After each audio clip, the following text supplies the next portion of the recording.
Hola chicos, sean bienvenidos a Dr. Langerhans.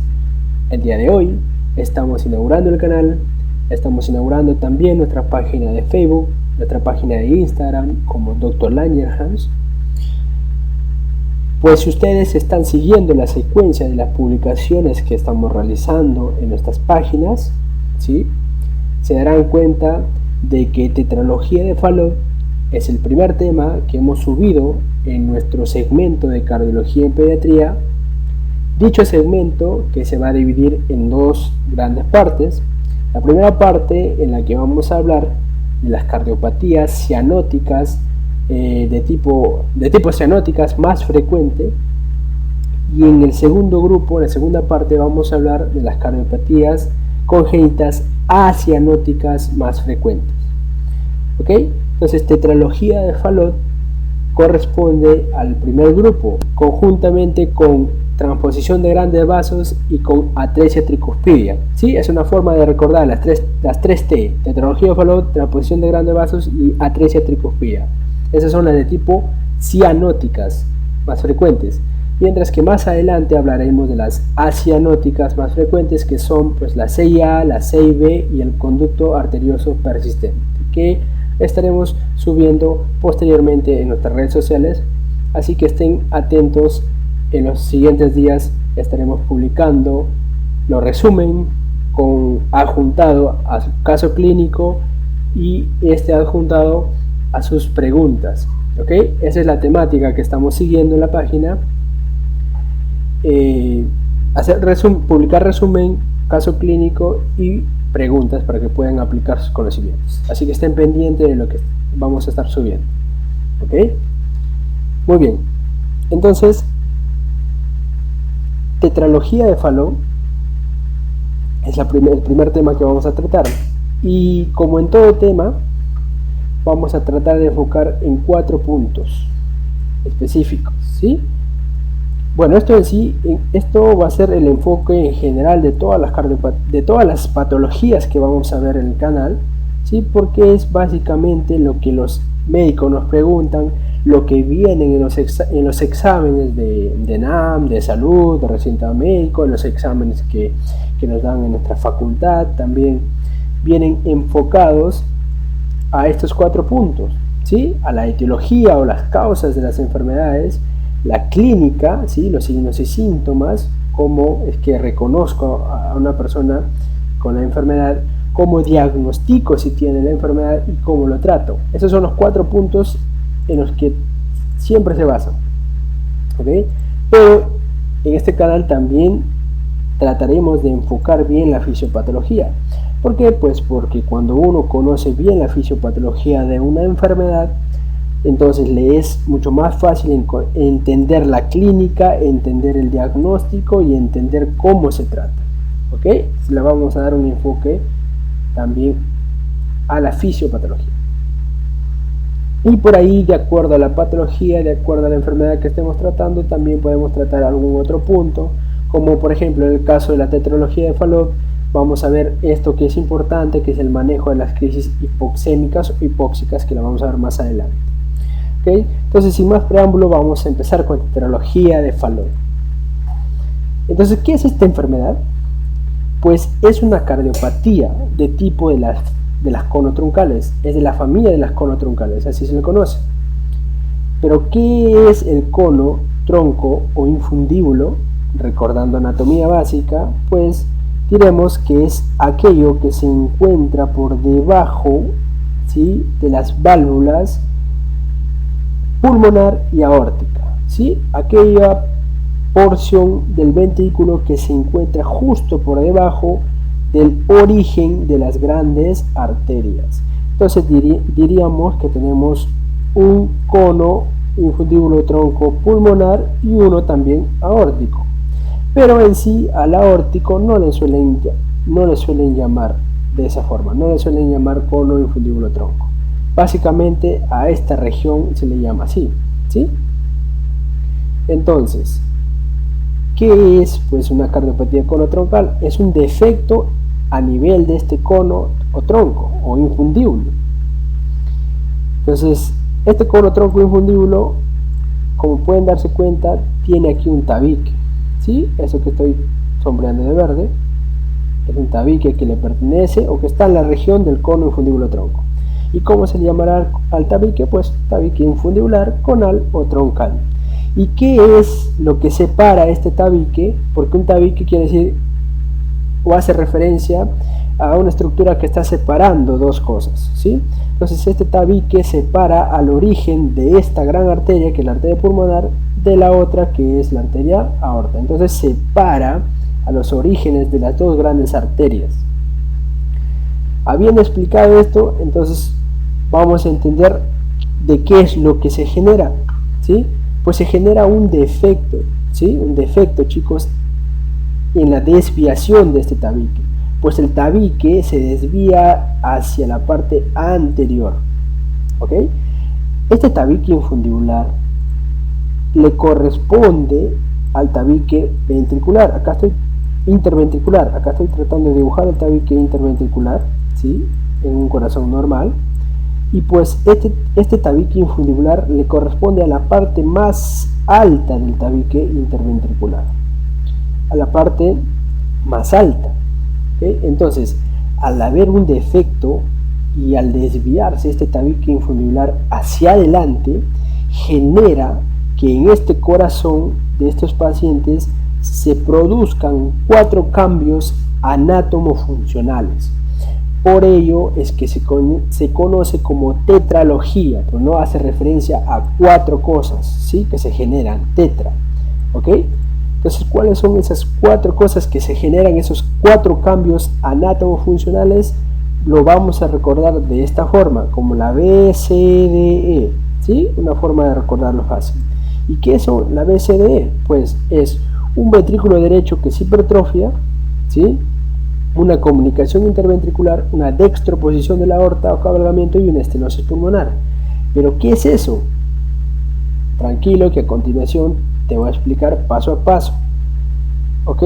Entonces, este tabique que se desvía hacia anterior, todo surge de la desviación de este tabique. ¿Por qué? Porque al desviarse hacia anterior, ¿qué está generando a este nivel del infundíbulo?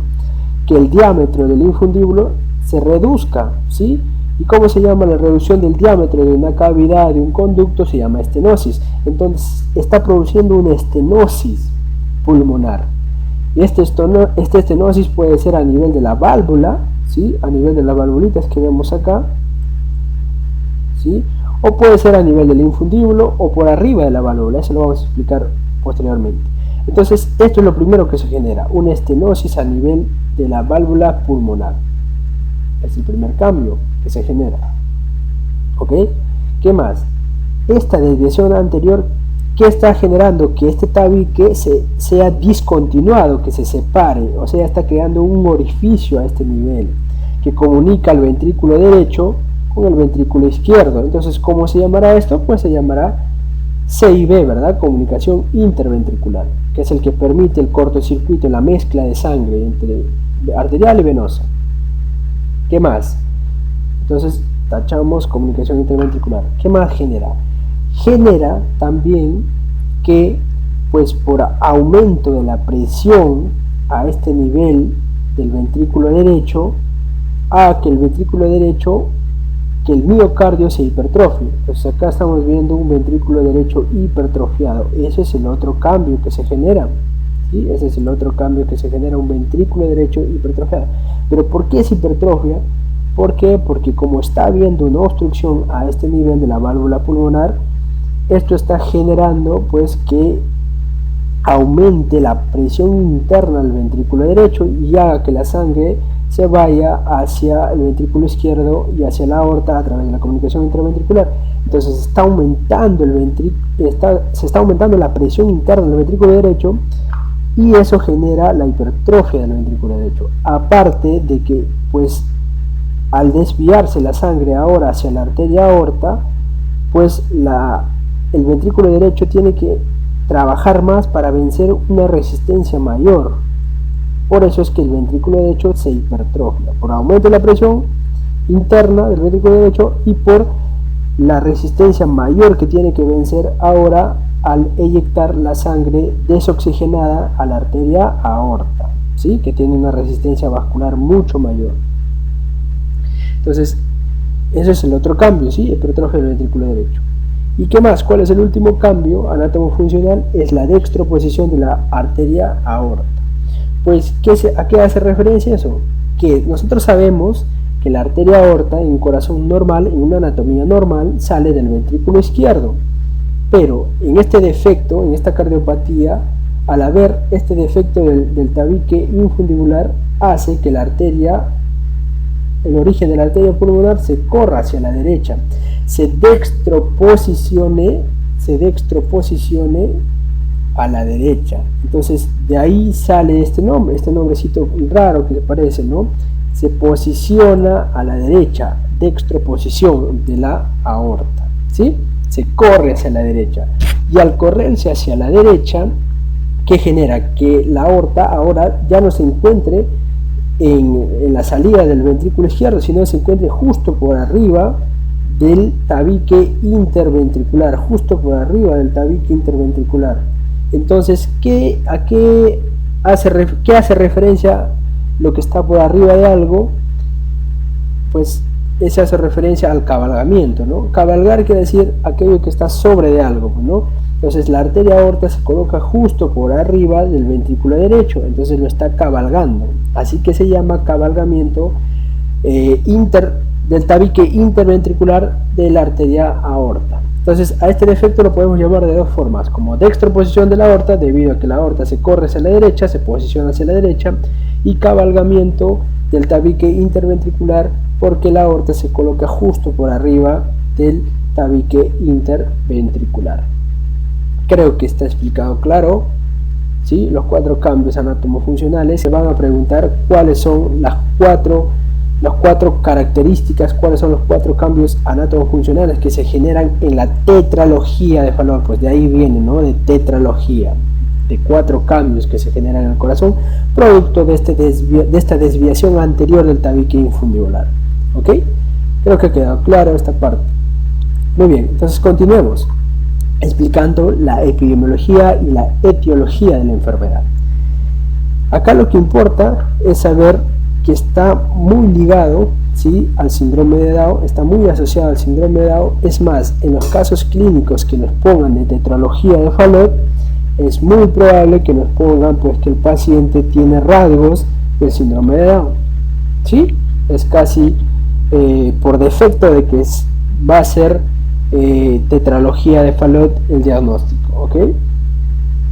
¿Qué más? Está muy relacionado, como la mayoría de cardiopatías congénitas, está relacionado al consumo de alcohol durante la primera etapa del embarazo, durante el primer trimestre del embarazo, aparte también a la infección por virus, específicamente virus de la rubiola, ¿sí?, también durante la primera etapa del embarazo, el primer trimestre.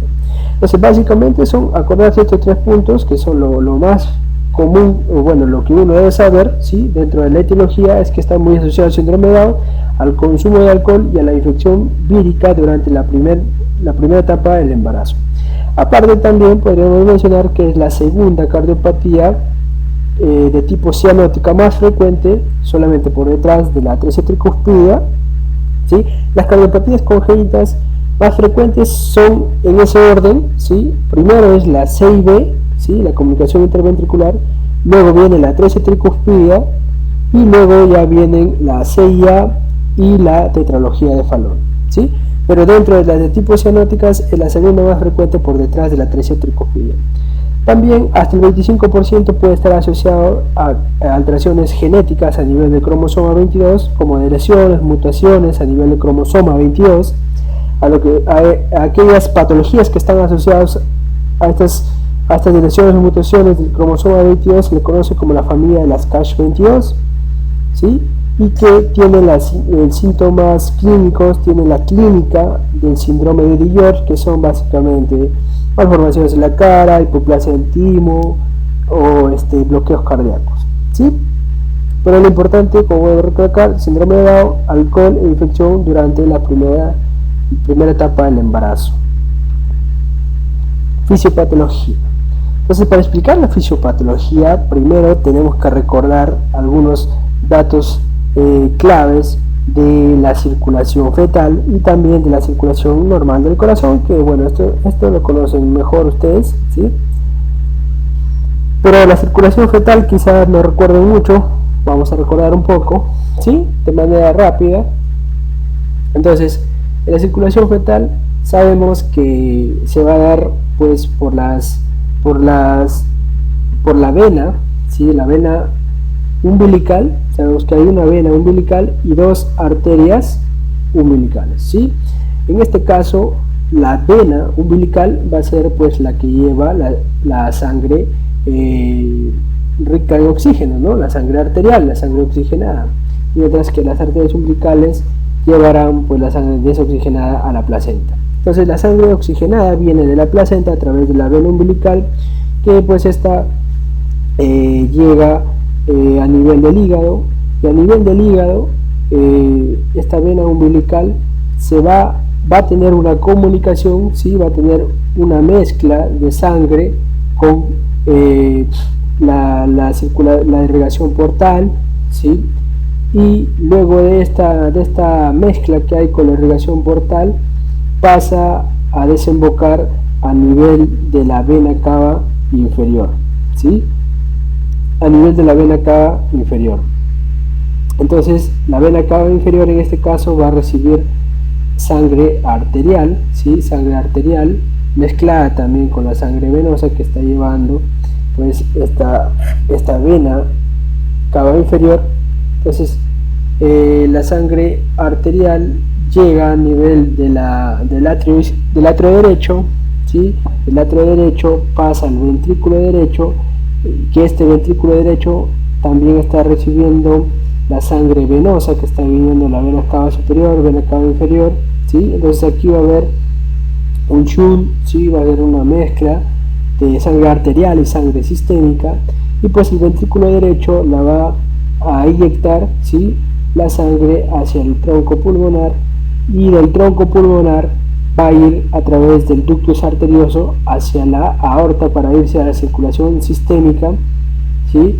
¿Y por qué es que se desvía acá la sangre de la arteria pulmonar a la arteria aorta a través del conducto arterioso? Porque recordemos que en la vida intrauterina las resistencias vasculares pulmonares son muy altas, ¿sí? Producto de que los pulmones pues no están recibiendo, la oxigenación, ¿sí? Entonces las resistencias vasculares pulmonares son altas, y esa resistencia vascular pulmonar alta impide pues que la sangre vaya hacia los pulmones, ¿sí? O vaya, bueno, mejor dicho, que una cantidad considerable de sangre vaya a los pulmones y más bien se desvíe por la arteria aorta. Digo una cantidad considerable porque siempre de todas maneras va a tener que pasar al menos una mínima cantidad para cumplir pues, las funciones vitales del tejido pulmonar, ¿no? Pero la mayor cantidad de sangre pasa a través de la CIA, del conducto arterioso, pasa hacia la irrigación sistémica, hacia la aorta. Ya expliqué que esto es debido a la alta resistencia vascular pulmonar. Entonces pasa a la circulación sistémica, y de la circulación sistémica, como tiene menor resistencia vascular, en este caso en la vida intrauterina, porque en la vida adulta, en la vida posuterina, mejor dicho, todo esto cambia, ¿no? Todo esto cambia y es al revés. Las resistencias sistémicas se vuelven mucho mayores que las resistencias pulmonares debido a la entrada de oxígeno. Cuando los pulmones tienen el primer contacto con el oxígeno, entonces empiezan a descender, a disminuir las resistencias vasculares pulmonares, y entonces la sangre empieza a fluir hacia los pulmones porque no tiene impedimento, digamos, para hacerlo, ¿no? Y de esa manera el ductus arterioso empieza a cerrarse, ¿sí? Esto es en una vida post-uterina, ¿no? Ok, muy bien. Entonces la sangre pasa por el conducto arterioso hacia la circulación sistémica para ir a oxigenar a los tejidos, ¿no? Y de esta forma luego pues la sangre desoxigenada, ¿sí?, irá a través de las arterias umbilicales, regresará a la placenta para oxigenarse la sangre. Ya se lo he explicado de una manera breve también, no quiero ser muy extenso explicando la circulación fetal, solamente son puntos claves que debemos recordar, ¿sí? Aparte también, antes que me olvide, recordar que en el corazón de la vida intrauterina, el corazón derecho, ¿sí?, o las cavidades derechas tienen predominancia, se dice que predominan sobre las cavidades izquierdas. Caso contrario pasa en la vida posuterina, ¿no? En el corazón de un adulto, ¿no? Sabemos que las cavidades izquierdas tienen prevalencia, tienen mayor presión, mayor resistencia a vencer, por eso es que dice que predominan las cavidades izquierdas en el adulto, mientras que la vida intrauterina son las cavidades derechas, ¿okay? Son las cavidades derechas. Por eso es que en la vida intrauterina el miocardio del ventrículo derecho tiende a ser más grueso, y luego en la vida posuterina empiezan pues a adelgazarse las paredes del ventrículo derecho, así como se empieza a dilatar un poco más también la cavidad del ventrículo derecho. ¿Okay? Espero haya quedado claro este punto, ¿sí?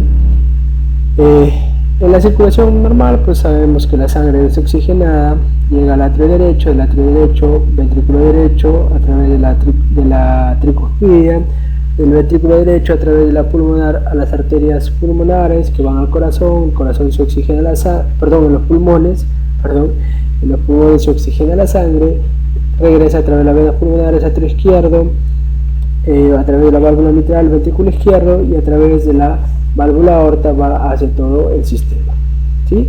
En este corazón normal de la vida posuterina sabemos que las cavidades izquierdas son las que dominan, ¿sí?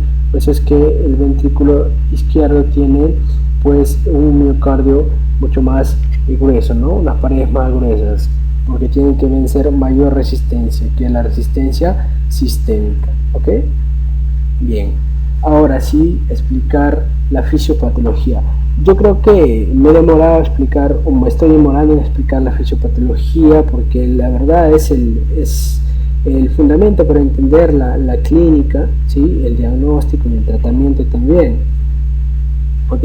Entonces, fisiopatología, empezamos explicando primero el primer punto, bueno, que el retorno venoso sistémico va a ser normal, ¿sí? Acá no hay alteración. El retorno venoso sistémico va a ser normal, ¿sí?, que se da al atrio derecho, del atrio derecho pasa al ventrículo derecho. Entonces, una vez la sangre desoxigenada en el ventrículo derecho, que es lo que va a hacer por fisiología normal, pues va a tener que eyectarse durante la sístole a la circulación pulmonar. Pero ¿qué pasa? En esta patología recordemos que hay una estenosis, ¿sí? Una estenosis de la válvula pulmonar. Que esa estenosis, pues ya que estaba explicando esta parte, puede ser a nivel de la válvula pulmonar, puede ser subvalvular o puede ser supravalvular, ¿sí? Puede existir una estenosis a nivel del tronco arterial principal, o puede existir una estenosis a nivel del linfundíbulo, a lo que se llamaría como estenosis subvalvular, ¿no? Ok, muy bien. Entonces esta obstrucción que está habiendo a este nivel de la válvula pulmonar estenosada va a generar que la sangre se redireccione y fluya hacia el ventrículo izquierdo, ¿sí? Que fluya, se redirecciona el flujo de sangre hacia el ventrículo izquierdo, y más directamente pasa a la arteria aorta, pasa a la circulación sistémica. Entonces, si nos damos cuenta, la sangre desoxigenada, la sangre que está acá en azul, está pasando a la circulación sistémica, a la mezcla con la sangre arterial, con la sangre oxigenada, está habiendo un shunt, está habiendo una mezcla de ambas sangres, está habiendo un cortocircuito que se está dando de derecha a izquierda. Y cuando hablemos de cardiopatías cianóticas, pues justamente es eso, justamente se da por eso, eso es la explicación. Es una mezcla de la sangre venosa que se dirige, ¿sí?, hacia el lugar donde hay sangre oxigenada, ¿no? Es la mezcla que se está dando a este nivel de la arteria aorta, ¿sí? Eso explica pues la cianosis, eso explica la desaturación, porque la sangre desoxigenada, desaturada, se está mezclando con la sangre saturada, con la sangre oxigenada arterial. Y eso va a explicar justamente pues, ¿no?, la cianosis. Por ello es que las cardiopatías cianóticas pues tienen toda esta explicación, ¿sí? La mezcla de la sangre derecha, digámoslo así, con la sangre izquierda, ¿sí?, que es oxigenada. ¿Ok? Muy bien. Entonces, ¿cuál es el segundo punto a explicar? Es la estenosis. Bueno, ya está explicada la estenosis, ¿sí?, que producto de la estenosis pulmonar la sangre se redirecciona el flujo de sangre a través del CIB hacia el ventrículo izquierdo, pero más directamente pasa hacia la arteria aorta, desaturando la sangre arterial, ¿sí?, mezclándose la sangre venosa con la sangre arterial, lo que causa la cianosis. ¿Ok? Entonces, en el punto 3, justamente lo que acabo de explicar, la desaturación arterial sistémica causando cianosis a este nivel. El punto 4, aumenta la presión del ventrículo derecho. ¿Por qué? Porque pues al haber esta obstrucción del flujo a través de la arteria pulmonar, en la que va a permitir el paso en una mínima cantidad o en una menor cantidad de sangre a la arteria pulmonar y de más cantidad o de mayor volumen de sangre hacia el ventrículo derecho y hacia la arteria aorta, está generando que a nivel del ventrículo derecho, a nivel de este ventrículo, ¿sí?, la presión interna de ese ventrículo aumente, ¿sí?, aumenta la presión interna del ventrículo derecho. ¿Por qué? Por esta obstrucción de la salida del ventrículo derecho, por la estenosis de la válvula pulmonar, y también porque al momento de redireccionarse el flujo a través del CIB y alcanzar la arteria aorta, pues este ventrículo derecho tiene que trabajar más para vencer la resistencia arterial sistémica, porque recordemos que en una vida postuterina, en una vida de un recién nacido, pues las resistencias sistémicas ahora son mayores que las resistencias pulmonares, ¿sí? Caso contrario que hemos visto que pasa en la circulación fetal, ¿no? Entonces, este ventrículo derecho tiene que vencer ahora una mayor resistencia, y para vencer esa mayor resistencia tiene que trabajar más, ¿sí? Y esta presión interna del ventrículo derecho se está aumentando, pues producto de ello, ¿sí? Entonces, eso es el cuarto punto, aumenta la presión del ventrículo derecho, y aumenta la presión del ventrículo derecho tanto que iguala a la presión del ventrículo izquierdo, ¿sí? Entonces, las presiones internas del ventrículo derecho y ventrículo izquierdo se asemejan, ¿sí?, se asemejan, y también alcanzan sus valores máximos, y sus valores máximos son los que alcanzan a los valores sistémicos.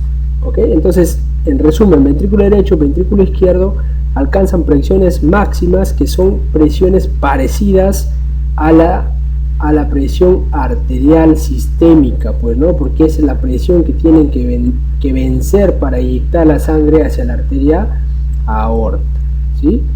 Entonces, aumentan las presiones de ambos ventrículos y se igualan a la presión sistémica, se hacen máximas las presiones.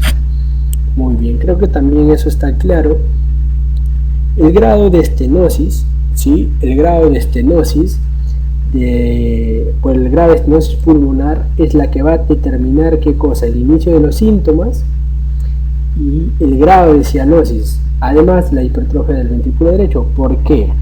Porque pues a mayor estenosis de la válvula pulmonar, ¿sí?, ¿qué es lo que origina? Primero, que a mayor estenosis haya mayor cantidad de sangre que se redirecciona hacia a través del CIB hacia la aorta y hacia el ventrículo derecho. Entonces hay más presencia de sangre desaturada a nivel de la arteria aorta, entonces hay más desaturación de la sangre arterial sistémica a nivel de la aorta, hay más cianosis, ¿sí? Porque hay más sangre sin oxígeno a nivel de la arteria aorta. Y si es más grave la estenosis, entonces los síntomas se van a manifestar más rápido, pues porque está pasando más sangre a nivel de la arteria aorta, más sangre desoxigenada. Aparte, si está más estenosada, si está más obstruido el flujo de salida del ventrículo derecho, va a haber una mayor presión interna del ventrículo derecho y esto genera de que el ventrículo derecho se hipertrofie, ¿sí? Se hipertrofie más, ¿no? A mayor estenosis, mayor hipertrofia del ventrículo derecho. Y en los casos leves de estenosis pulmonar, pues pasará todo lo contrario, ¿no? Habrá una menor presión interna del ventrículo derecho y por lo tanto menor hipertrofia, habrá una menor cianosis o una cianosis que se evidencia a lo largo del tiempo. No es una cianosis inmediata como en los casos de estenosis graves, ¿sí? La cianosis se manifiesta posteriormente, se puede manifestar después del año, ¿sí? O simplemente puede ser una cianosis que no se evidencia, ¿sí? Que no se evidencia, a lo que se conoce como tetralogía de Fallot rosada o de tipo acianótica entre comillas, ¿no? Porque igual de todas maneras va a pasar una cierta cantidad, obviamente una cantidad menor de sangre desaturada a la circulación arterial sistémica, ¿sí? Entonces, vuelvo a repetir, si es una estenosis pulmonar grave o moderada, la cianosis va a ser inmediata, ¿sí? Al nacimiento, por lo que acabo de explicar. Y esta cianosis va a empeorar con el cierre del ductus, obviamente, pues porque recordemos acá cuando expliqué que el conducto arterioso persistente en la vida fetal permitía que pase la sangre de la circulación pulmonar a la circulación sistémica, a la circulación aórtica, ¿sí? Mientras que mientras que en la vida posuterina, ¿sí? En el recién nacido, por lo que acabo de explicar, de que las resistencias vasculares pulmonares decaen y las resistencias vasculares sistémicas aumentan, entonces la sangre ya no va a pasar de la arteria pulmonar a la arteria aorta, sino va a ser todo lo contrario, va a pasar de la arteria aorta a la arteria pulmonar. ¿Por qué? Porque pasa la sangre desde un sitio donde hay mayor resistencia a otro donde hay menor resistencia, pues, ¿no? Obviamente, eso es por lógica. ¿Ok? Entonces, si como podemos ver, este conducto arterioso está siendo un medio de comunicación entre ambas circulaciones y está permitiendo de que la sangre llegue a la circulación pulmonar, que llegue a los pulmones a oxigenarse, ¿sí?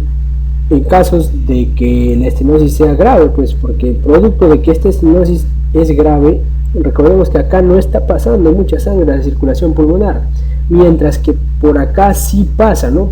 Sí pasa por el conducto arterioso.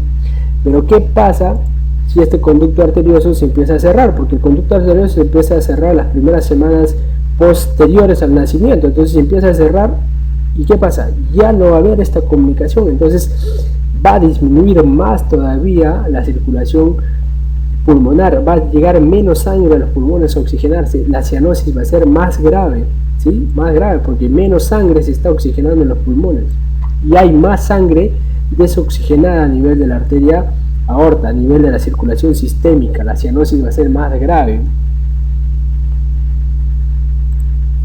Muy bien, creo que está bastante explicado la fisiopatología como para poder entender la clínica. Entonces, en la clínica tenemos que saber, obviamente, de que si estamos hablando de cardiopatías de tipo cianóticas, el principal síntoma va a ser la cianosis. Pero esta cianosis va a depender de qué. ¿De qué depende la cianosis? ¿De qué depende? Acá lo estamos explicando, ¿verdad? Depende del grado de estenosis pulmonar, lo que acabo de explicar, Si tenemos una obstrucción leve, ¿sí? Una estenosis pulmonar leve, entonces la cianosis va a ser menos evidente, puede ser una cianosis no visible o la llamada tetralogía faloral rosada, ¿sí? O puede que esta cianosis se evidencie durante el primer año de vida, entonces la cianosis tarda más en manifestarse, pues no, porque simplemente está viendo una obstrucción leve, ¿sí? Y como hay una obstrucción leve, hay menos sangre arterial a nivel de hay menos sangre venosa desoxigenada a nivel de la arteria aorta, la cianosis es menor, ¿no? Se evidencia durante el primer año de vida. Mientras que en los grados de obstrucción grave, ¿sí? La cianosis es inmediata, ¿sí? Lo que había explicado acá. En casos graves, la cianosis es inmediata desde el nacimiento y que empeora con el cierre del ductus. Entonces, va a tener una cianosis inmediata. ¿Y dónde la voy a observar la cianosis? La voy a observar a nivel de la mucosa de los labios, de la boca y los lechos unguiales. ¿Qué más voy a observar en la clínica? Bueno, disnea de esfuerzo, ¿sí? Los pacientes se van a cansar, ¿sí? Mucho más rápido de lo normal y van a adoptar la posición en cuclillas. Esto es algo característico que pueden preguntar, si la posición en cuclillas, ¿por qué? Porque cuando el niño adopta esta posición, ¿qué está haciendo? Pues está descansando, ¿no? Mejor dicho, de una forma más clara. Y cuando uno descansa, pues aparte que cuando está en esta posición de cuclillas aumenta el retorno venoso al corazón, aparte el organismo, ¿sí? Las células tienen una menor demanda de oxígeno, ¿sí? Como no estoy realizando ningún esfuerzo físico, entonces la demanda de oxígeno va a ser menor, las células van a necesitar menor de oxígeno, entonces oxígeno que me está faltando, ¿verdad? Entonces el paciente va a sentirse mejor, ¿sí? En la posición de cuclillas. ¿Qué más? El retraso en el crecimiento también es característico de las cardiopatías de tipo cianóticas. ¿Por qué? Porque, por lo mismo que acabo de explicar, la poca saturación de oxígeno, ¿sí? El poco oxígeno que tenemos a nivel de la circulación sistémica hace que llegue menos oxígeno a las células. Y si llega menos oxígeno a las células, hay menor metabolismo, ¿sí? Y si hay menor metabolismo, la célula crece menos. Hay un retraso en el crecimiento, ¿no? Explicado por la misma desaturación. En sí todo lo explica la desaturación arterial sistémica prácticamente. ¿Qué más se puede observar? Se puede observar un foco sistólico, ¿sí? Un foco sistólico que es generalmente intenso y es áspero. ¿A nivel de dónde? A nivel del foco pulmonar. ¿Por qué? ¿Por qué a nivel del foco pulmonar? Porque pues a nivel del foco pulmonar está viendo la estenosis pulmonar.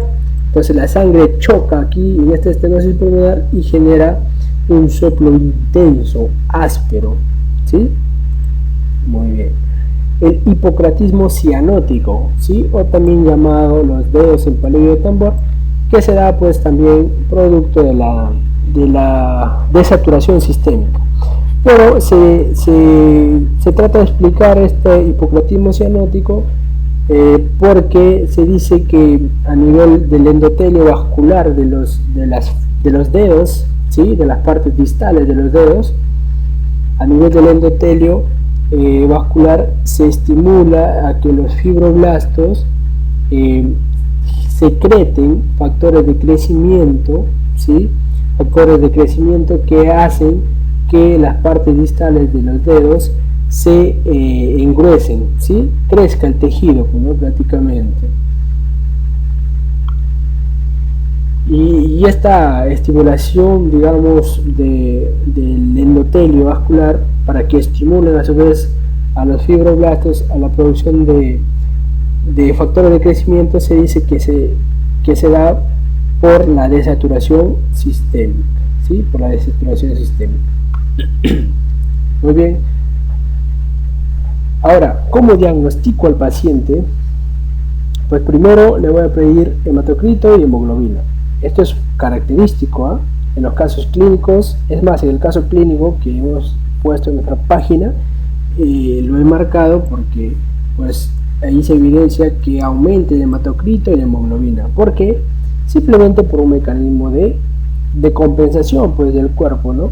Que ante la falta de oxígeno, ¿sí? Ante la falta de oxígeno, pues la médula ósea va a tender a producir mayor cantidad de eritrocitos, ¿sí? Aumenta la producción de eritrocitos, que pues esto hace que aumente el hematocrito y la hemoglobina, ¿verdad? En una radiografía simple de tórax, ¿qué es lo que voy a observar? Este famoso signo, ¿sí? El corazón en bota o sueco, ¿sí? El corazón en bota o sueco, que se explica por qué. Porque al haber una hipertrofia del ventrículo derecho genera que en el ápex se eleve, ¿sí? Se eleva el ápex y le da el aspecto de la punta de una bota, ¿sí? Además que la silueta cardíaca pues también contribuye, coopera para esta forma, ¿no? de la bota que adopta el corazón. ¿Qué más evidencia en una radiografía simple de tórax? También se evidencia la disminución de la trama vascular pulmonar, porque como hemos visto que hay hipoflujo a nivel de la circulación pulmonar, o sea, menos sangre está llegando a los pulmones, genera que la trama vascular pulmonar, ¿sí? Que vemos acá, sea mucho más clara, ¿sí? Entonces una trama vascular que disminuye y unos campos pulmonares, ¿sí? Unos campos pulmonares que se evidencian más claros, más radiolúcidos, ¿sí? Estos son los campos pulmonares que se observan más claros, más radiolúcidos. ¿Por qué? Porque hay menos sangre que está llegando a los pulmones, ¿no? Se ve más claro en los pulmones. ¿Qué puedo evidenciar en un EKG? Pues en un EKG voy a ver un eje derecho, ¿sí? Del corazón y una hipertrofia del ventrículo derecho. Eso se evidencia en un EKG. ¿Cuál es la prueba de elección, chicos, para el diagnóstico? ¿Sí? ¿Cuál es la prueba de elección para el diagnóstico de tetralogía de Fallot? Es el ecocardiograma, ¿sí? La ecocardiografía. Entonces, este ecocardiograma confirma el diagnóstico. ¿Por qué? Porque es una prueba que nos va a permitir ver muy bien la anatomía del corazón en una tetralogía de Fallot, ¿sí? Con lo que voy a observar, pues, ¿qué cosa puedo observar? Por ejemplo, el cabalgamiento de la arteria aorta, ¿sí? Como podemos observar en esta imagen, donde vemos aquí a la arteria aorta, ¿sí? El origen de la arteria aorta, y acá vemos al tabique interventricular, ventrículo derecho, ventrículo izquierdo. Entonces, justo por arriba de este tabique interventricular, acá también vemos la comunicación interventricular. Justo por arriba de la comunicación interventricular y del tabique interventricular se evidencia el origen de la arteria aorta, o sea, el cabalgamiento de la aorta, ¿no? ¿Qué más? Veo la localización y el grado de obstrucción, ¿sí? Que podemos verlo, por ejemplo, no tengo...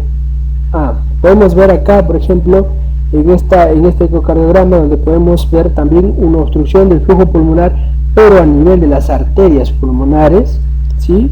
Por ejemplo, la arteria pulmonar izquierda, evidenciamos acá, mientras que la arteria pulmonar derecha está normal, el diámetro. ¿Ok? ¿Qué más podemos evidenciar? Podemos evidenciar el CIB, ¿sí? El CIB, la comunicación interventricular, podemos evidenciar, por ejemplo, en este caso podemos evidenciar acá, ¿sí? La CIB, podemos evidenciar acá el ventrículo izquierdo, ventrículo derecho, aurícula izquierda, aurícula derecha, y acá vemos al CIB, ¿sí? Acá vemos a la comunicación interventricular, igual acá también vemos a la comunicación interventricular, ¿sí? Acá vemos ventrículo derecho, ventrículo izquierdo. ¿Okay? Podemos evidenciar entonces en el ecocardiograma el CIB. ¿Qué más podemos evidenciar en el ecocardiograma?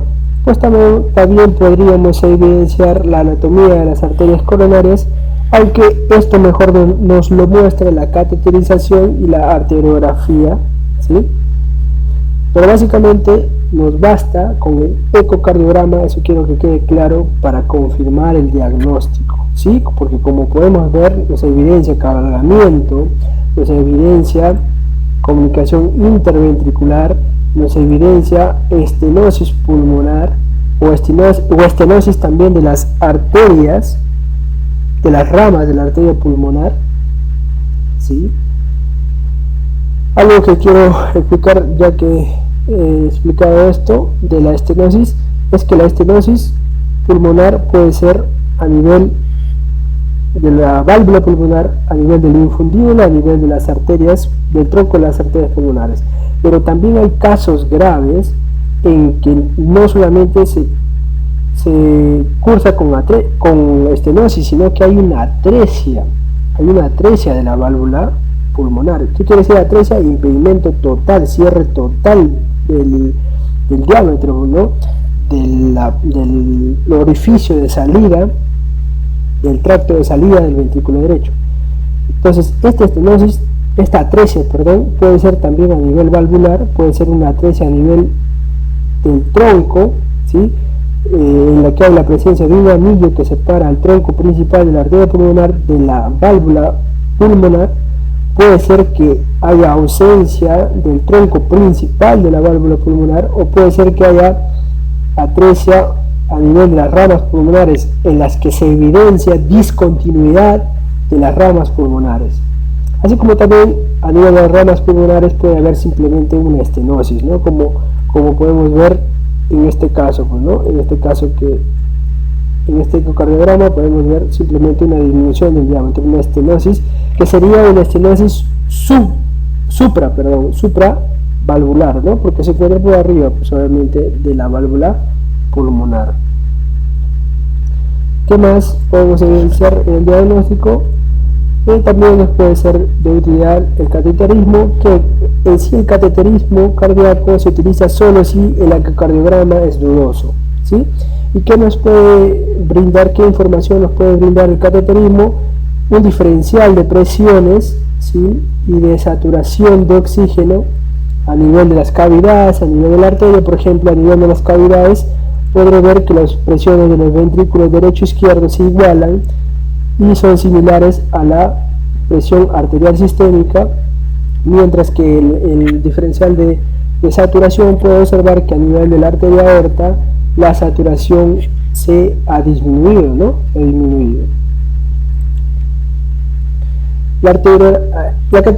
La cateterización también puede servir para evidenciar el CIV, ¿sí? La comunicación interventricular, o también nos puede servir para evidenciar la anatomía de las arterias coronarias. Pero la arteriografía es la que mejor me muestra la anatomía de las arterias coronarias, y esto es importante. ¿Por qué? Porque en el tratamiento quirúrgico de un recién nacido es importante evaluar la presencia de una arteria coronaria aberrante. ¿Y por qué es importante? Porque pues esta arteria coronaria aberrante en su nacimiento se coloca justo por arriba del infundíbulo, y al colocarse por arriba del infundíbulo, entonces hay un riesgo de lesión durante la corrección quirúrgica de esta patología, ¿sí? Entonces eso es de utilidad, digamos. Para eso sirve la arteriografía, ¿no? Muy bien. Otra prueba que también nos podría servir para evidenciar la anatomía es la ventriculografía derecha-izquierda, en el que podemos evidenciar el tamaño del corazón, el tamaño de los ventrículos, ¿no? La CIV, el grado de cabalgamiento, también podría servir. ¿Okay? Pero principalmente el diagnóstico es con ecocardiograma. Actualmente también se están utilizando la resonancia magnética, en la que se puede observar, por ejemplo, acá también el CIV, ¿sí? Se puede observar el CIV. ¿Por qué? Porque acá vemos una imagen normal, lo de amarillo es ventrículo izquierdo y lo de verde es lo de amarillo es ventrículo derecho y lo de rojo es ventrículo izquierdo. Y acá en esta resonancia magnética podemos ver la comunicación interventricular también, aunque no se utiliza mucho. No se suele utilizar resonancia magnética, ya que el diagnóstico, como vuelvo a repetir, se hace con ecocardiograma. y en casos dudosos con catéter IEPI. Pero es importante saber lo que voy a encontrar en las pruebas diagnósticas que voy a pedir, ¿no? No se olviden del corazón en bota o sueco, que es lo que suelen preguntar, los niveles de hematocrito y hemoglobina también, hipertrofia del ventrículo derecho también. Tratamiento, bueno, el tratamiento hay tratamiento médico y el tratamiento quirúrgico. El tratamiento médico se da, primero se administra prostaglandina E1 para mantener el conducto arterioso persistente permeable, ¿sí? También se administra o se le da suplemento de hierro a los pacientes porque pues se ha visto que en estos pacientes las reservas de hierro del organismo tienden a disminuir y estos pacientes tienden a padecer de anemias ferropénicas, que puede ser desencadenante de las crisis hipoxémicas, que son cuadros graves que se presentan en estos pacientes que vamos a ver más adelante, ¿sí? Hay que tener en cuenta esto, suplemento de hierro. ¿Qué más? En los tratamientos leves se debe evitar, ¿sí? en las tetralogías de Fallot leves, en los casos leves se debe evitar la deshidratación y la hemoconcentración. Hemoconcentración porque sabemos que en estos pacientes el hematocrito y la hemoglobina aumentan, ¿verdad? Entonces se debe controlar justamente esto, la deshidratación y la hemoconcentración, porque pues hay un alto riesgo de trombosis, ¿sí? Trombosis que es, dicho sea de paso, es una de las complicaciones de esta patología, ¿sí? Las trombosis cerebrales que causan eventos cerebrovasculares. En los tratamientos graves, ¿sí? Lo que se debe hacer son dos cosas básicamente: oxigenar al paciente y mantener su temperatura corporal normal. ¿Por qué? ¿Por qué mantener la temperatura corporal normal? Porque sabemos que el frío hace que el cuerpo, que el organismo aumente el metabolismo para generar calor, ¿sí? Y esto, y al producir más calor, al aumentar el metabolismo, está gastando el poco oxígeno que tenemos en el cuerpo, entonces agrava el cuadro. Y también se oxigena al paciente, ¿por qué? Para evitar la hipoxia grave, ¿sí? ¿Por qué? Porque la hipoxia grave nos va a llevar a hacer shock, a hacer acidosis metabólica e insuficiencia respiratoria, que pueden llegar a ser mortal y pueden llegar a ser muy difícil de tratarlo. Entonces aquí es evitar básicamente la hipoxemia grave, ¿ok? El otro tratamiento es de tipo quirúrgico, ¿sí? Y en este pues puede ser un tratamiento de tipo paliativo o una corrección total. Dentro de los de tipo paliativo, el más común, ¿sí? Es la derivación aortopulmonar, o también llamada técnica de Blalock-Taussig, ¿sí? Esta técnica, esta derivación aortopulmonar, pues como su nombre lo dice, permite hacer una derivación, hacer una conexión entre la arteria subclavia con el tronco pulmonar, ¿sí? Las ramas de la arteria pulmonar. Entonces conecta la arteria subclavia con las ramas de la arteria pulmonar, haciendo una derivación, haciendo una conexión entre ellas para que pueda retomarse el flujo de sangre a la circulación pulmonar a través de la arteria aorta, a través de la circulación sistémica, ¿ok? Para que pues llegue más sangre a oxigenarse hacia los pulmones, para aumentar el flujo pulmonar, ¿sí? Para aumentar el flujo pulmonar, ¿ok? También se pueden realizar algunas técnicas que pueden ser complementarias, ¿sí? Como por ejemplo están las derivaciones centrales, en las que se unen, ¿sí? Acá vemos la derivación central en la que se une el tronco principal de la aorta ascendente con el tronco principal de la arteria pulmonar, o también se puede hacer una derivación, hacer una conexión entre la arteria aorta ascendente con las ramas de la arteria pulmonar. Esto de acá es la técnica de Blalock-Taussig y esta es la derivación central, ¿sí? Derivación aortopulmonar también se le llama la de Blalock-Taussig, ¿no? O el otro tratamiento quirúrgico puede ser una corrección total en el que se cierra el CIB y se elimina la obstrucción en el flujo de salida, la obstrucción del flujo de salida a nivel de la válvula pulmonar, ¿no? Puede ser una valvulotomía, bueno, eso depende de cómo se encuentre la válvula pulmonar, ¿no? El anillo de la válvula pulmonar. Las complicaciones son tres principalmente: la trombosis cerebral, que acabo de explicar acá, producto de la hemoconcentración, ¿sí?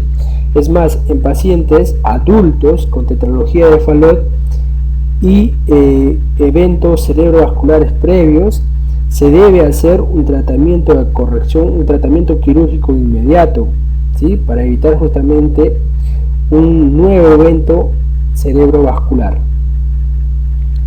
Los abscesos cerebrales también son complicaciones, ¿sí? De esta patología, y pues se suele diagnosticar o con TAC o con resonancia, ¿no? y se da tratamiento antibiótico en esos casos. Otra complicación es la endocarditis infecciosa, y más que todo en aquellos pacientes que sean intervenidos en cirugías dentarias, porque sabemos que estas pues son focos de bacteremia, ¿sí? Son focos de bacteremia que pues pueden llegar a causar endocarditis infecciosa, ¿ok? Por eso es que se da profilaxis a aquellos pacientes que van a tener alguna intervención quirúrgica de tipo dentaria. Muy bien. Ahora, para finalizar, vamos a explicar las llamadas crisis hipóxicas, que bueno, son o se deben, mejor dicho, son cuadros de aparición súbita, ¿sí? Caracterizados por taquipnia, respiración entrecortada, pérdida del conocimiento, convulsiones con hemiparesias e hipoxemia con cianosis grave. Pero esta aparición aparición súbita de estos síntomas se van a dar porque va a haber un compromiso aún mayor, ¿sí? Del que ya hay del flujo pulmonar, o sea, disminuye aún más el flujo pulmonar, menos sangre llega al pulmón a oxigenarse, entonces hay una cianosis más grave, hay una desoxigenación sistémica más grave, y esta desoxigenación sistémica grave hace que las células pues tengan que optar, como no tienen oxígeno, tengan que optar por hacer un metabolismo de tipo anaerobio, solamente tipo anaerobio, y sabemos que por esta vía anaeróbica lo que se genera es un aumento del ácido láctico, ¿sí? Una acidosis láctica, y esto sabemos que también causa daños irreversibles en algunos órganos, principalmente en el cerebro, también el hígado, riñón, pero principalmente en el cerebro, y producto de este daño irreversible a nivel del cerebro causado por la hipoxia cerebral es que se producen, ¿qué cosa? Las convulsiones, hemiparesia y la pérdida del conocimiento. Aparte, por la misma desaturación grave que está habiendo y por la falta de oxigenación de la sangre, es que se produce taquipnia y respiración entrecortada, y también pues la hipoxemia grave con una cianosis grave. Entonces esto es el cuadro característico de las crisis hipóxicas, en las que el paciente se manifiesta con convulsiones de tipo tónico-clónica, ¿sí? Con evidencia de cianosis en la mucosa de los labios, en la boca, en los lechos unguiales de manos y pies. ¿Y cuáles son los desencadenantes de estas crisis? Pues puede ser el llanto vigoroso, ¿sí? La defecación, el estreñimiento, ¿sí? Puede ser algunos fármacos como los ionotrópicos digitales, los IECAs, los barbitúricos, por el ejercicio intenso, ¿sí? Y esto, que es fundamental, como explicaba, la anemia ferropénica puede ser un desencadenante de crisis hipóxicas. Por eso es que en el tratamiento se trata justamente de evitar esto, ¿no? Dándole suplemento de hierro. Evitar futuras complicaciones de crisis hipóxicas. ¿Qué más puede estimular la aparición de crisis hipóxicas? El cateterismo cardíaco, ¿sí? La estimulación directa a través de cateterismo puede causar también esta crisis, y los grados de hipovolemia, ¿sí? Los estados, perdón, de hipovolemia también pueden causar. ¿Ok? Y finalmente tenemos que saber de una manera muy general cuál es el tratamiento de estas crisis hipóxicas, porque suelen preguntarnos, y es primero posicionar en cuclillas al paciente, ¿sí? Porque esto mejora la clínica, mejora la sintomatología, o bueno, el libro lo describe como colocar al paciente con las rodillas pegadas al pecho, ¿sí? Del paciente. El manejo tiene que ser hospitalario, ¿sí? Tiene que ser intrahospitalario. La oxigenación es fundamental, ¿sí? Con una FIO del 40-50%. La sedación, ¿sí? A estos pacientes tienen que ser sedados, y la sedación de elecciones por vía oral puede darse con midazolam, ¿sí? Ahí están las dosis del midazolam. También se debe mantener una vía endovenosa permeable, ¿sí? Una vía endovenosa permeable. ¿Para qué? Para que en casos graves se puedan colocar vasoconstrictores, betabloqueantes como el propanolol, o la administración de bicarbonato en caso de acidosis metabólica, ¿sí? Para neutralizar el pH. Aquí están las dosis, ¿sí? Las dosis de bicarbonato para la corrección de acidosis. Acá está las dosis también de propanolol, ¿sí? Y hay que tener en consideración los efectos que pueda causar la administración de propanolol. Esto sí tenemos que tener presente, ¿sí? Las dosis, eso no tanto, porque bueno, eso lo manejan los especialistas.